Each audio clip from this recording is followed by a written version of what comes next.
देता है तालीमे कुरान सबको ये दिन रात आतिका लिल बना आतिका लिल बना। इसलिए ये नेपाल का मकतब आज बड़ा लासानी है, आज बड़ा लासानी है। मुफ्ती गियासुद्दीन की इसमें मेहनत है, कुर्बानी है। यहाँ का नूरानी है, नूरानी है रात आतिका लिल बना। हम चाहते हैं एक ऐसे तालिब इल्म को मदऊ किया जाए कि उसके आने पर आप ये महसूस करेंगे एक खतीब जो है उसके अंदर कितना जज्बा होता है सोए हुए दिलों को जगाने का। तो इससे मुराद जनाब अब्दुर्रहमान अफजल फैजी हैं, जो बसंतपुर के रहने वाले हैं, बसंतपुर मैनाटान से ताल्लुक रखते हैं।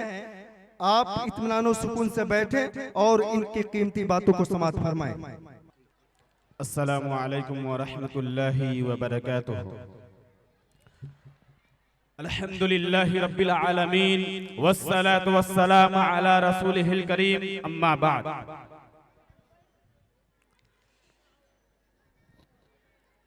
तमाम किस्म की हम्दो सना अल्लाह रब्बुल आलमीन के लायक व ज़ेबा है, जिसने हमें और आपको पैदा किया।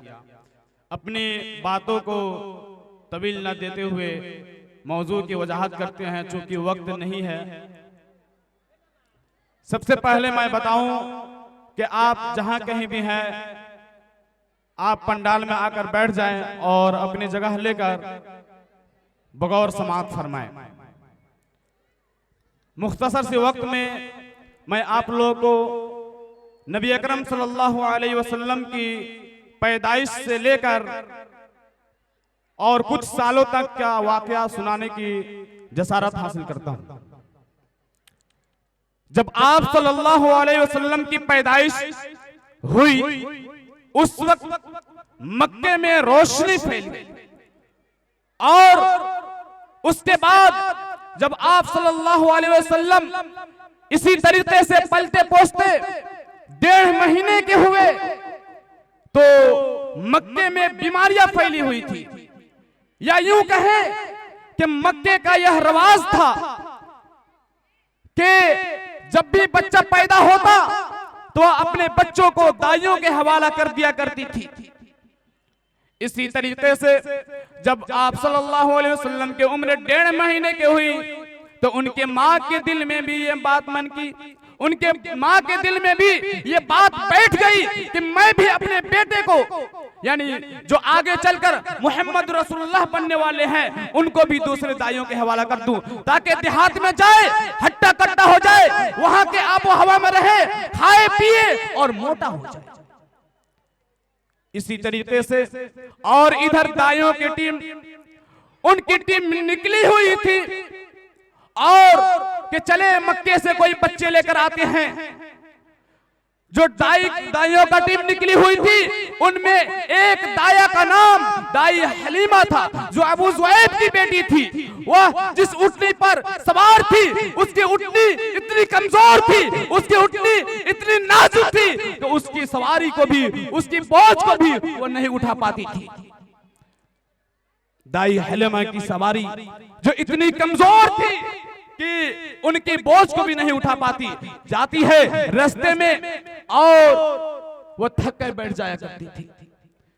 किसी तरीके से मक्के में पहुंचते हैं, मोहम्मद बिन अब्दुल्लाह के पास से तमाम दाया गुजरती है और जब देखती है, जब सुनती है कि मोहम्मद बिन अब्दुल्लाह ये तो यतीम है, इसके वालिद नहीं है, तो जब हम इसको दूध पिलाऊंगी तो इसका उजरत कौन देगा, इसका रुपया पैसा जो लगेगा उसका कौन देगा। आगे बढ़ जाया करती थी और उनको छोड़ देती थी। लेकिन तमाम दायों का एक एक बच्चा मिल गया, लेकिन मोहम्मद बिन अब्दुल्लाह को कोई दाया ना मिला। और इधर मोहम्मद बिन अब्दुल्लाह बच गए और इधर दाई हलीमा बच गई। दाई हलीमा अपने शौहर से कहती है कि ऐ शौहर जी, चलिए इसी बच्चे को ले लेते हैं, यतीम है तो क्या है, कहीं अल्लाह रब्बुल आलमीन इसी में बरकत दे दे। चुनांचा ले लेती है और आगे बढ़ जाती है। दाई हलीमा का बयान है, वो कहती है कि जैसे ही मैंने उस 1.5 महीने के बच्चे को लेकर अपने सीने से लगाई, अपने गोद में ली, मेरे सीने में सुरूर पैदा हो गया, मेरे सीने से खुशी महसूस हुई, खुशी महसूस हुई। उसी ऊँटनी पर फिर सवार हो गई, जो ऊँटनी रास्ते में थक कर पड़ जाया करती थी, जो ऊँटनी उसकी बोझ को नहीं उठा पाती थी, वही ऊँटनी आज राजधानी एक्सप्रेस से बात कर रही है, वही ऊँटनी आज तेज रफ्तारी से जा रही है। ये आगे बढ़ती है, घर जाती है, उसके घर में बकरियां थी, बकरियों से दूध निकालती थी और अपने बेटे की, उनकी एक बेटी थी, उनके भी पेट नहीं भर पाती, इतनी कम उसकी बकरी दूध दिया करती थी। लेकिन जब से मोहम्मद इब्ने अब्दुल्ला उनके घर तशरीफ ले गए, जब से मोहम्मद इब्ने अब्दुल्ला उनके घर गए, दूध की कभी कमी नहीं हुई। दाई हलीमा के घर में कभी दूध की कमी नहीं हुई मोहम्मद इब्ने अब्दुल्ला के जाने के बाद। और इधर आस पड़ोस के लोग, पड़ोसी, जिस तरीके से हम अपने पड़ोसियों में, अपने माहौल में, जब एक भाई, जब एक पड़ोसी उससे आगे बढ़ता है तो दूसरा पड़ोसी उसको देखकर चलता है।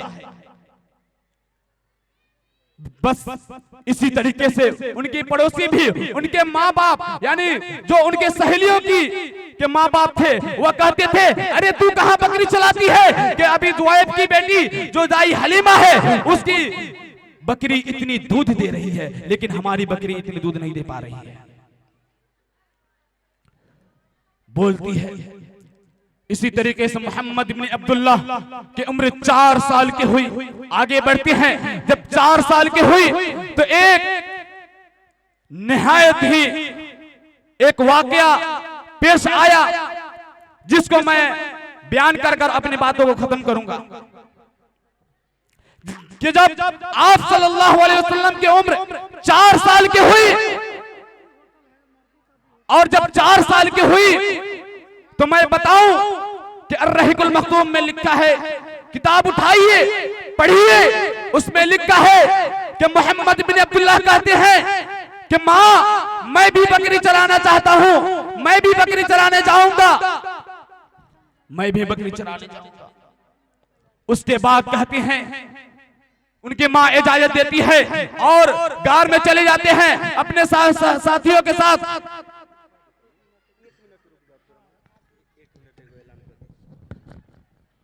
मोहतरम हजरात, एक जरूरी ऐलान यह है कि जो बाहरी मेहमान आए हुए, तो मैं कह रहा था कि अपनी मां से इजाजत लेते हैं मोहम्मद रसूलुल्लाह सल्लल्लाहु अलैहि वसल्लम कि मैं भी बकरी चराने के लिए जाऊंगा। उनकी मां इजाजत दे देती है, बेटा जा। लेकिन आज हम अपने बच्चे को कह दिया जाए बकरी चराने के लिए तो दूर भागते हैं, उसको आर समझते हैं। मोहम्मद बिन अब्दुल्लाह की ख्वाहिश थी कि वह बकरी चलाए, जाते हैं गार में बकरी चराने के लिए चले जाते हैं। और इसी तरीके से उनके पास 2 आदमी आए जो फरिश्ते थे। वो फरिश्ते आए जो सफेद कपड़े में मुलविस, सफेद कपड़े पहने हुए थे, और उनके हाथ में एक फरिश्ते के हाथ में एक चाकू था। मोहम्मद इब्ने अब्दुल्लाह के पास आते हैं और पूछते हैं कि बेटा तुम्हारा नाम क्या है? वो नाम बताते हैं कि मेरा नाम मोहम्मद है।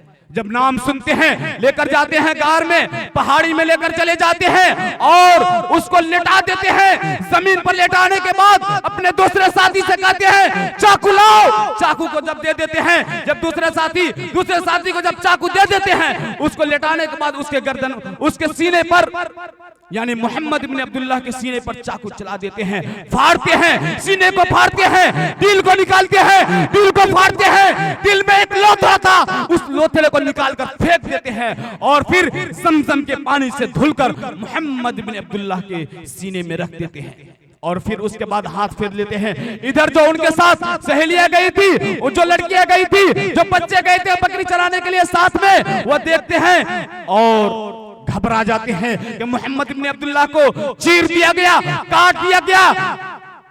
इसी तरीके से वह दौड़ते हुए गांव में जाते हैं, अपने घर जाते हैं, मोहम्मद इब्न अब्दुल्लाह के घर जाते हैं और कहते हैं माँ मोहम्मद को दिला, मोहम्मद को कत्ल कर दिया गया, मोहम्मद को मार दिया गया। माँ घबरा जाती है। हमारी माँ और बहनें बैठी हुई है, उनसे जाकर पूछिए अगर माँ के अगर बेटे के पैर में या फिर कहीं भी जर्रा बराबर भी कहीं खरोच आ जाए तो उस माँ से पूछिए कितनी तड़पती है, कितनी पिलपती है। और इधर कहा जा रहा है मोहम्मद कुतिला, मोहम्मद को कत्ल कर दिया गया। माँ घबरा जाती है, दुपट्टा कहीं है, दौड़ती हुई जाती है और गार में जाती है, पहाड़ी में जाती है, देखती है कि मोहम्मद इब्न अब्दुल्लाह खरा में आहिस्ते आहिस्ते टहलते हुए आ रहे हैं, आहिस्ते आहिस्ते टहलते हुए आ रहे हैं, उनको कुछ नहीं हुआ है।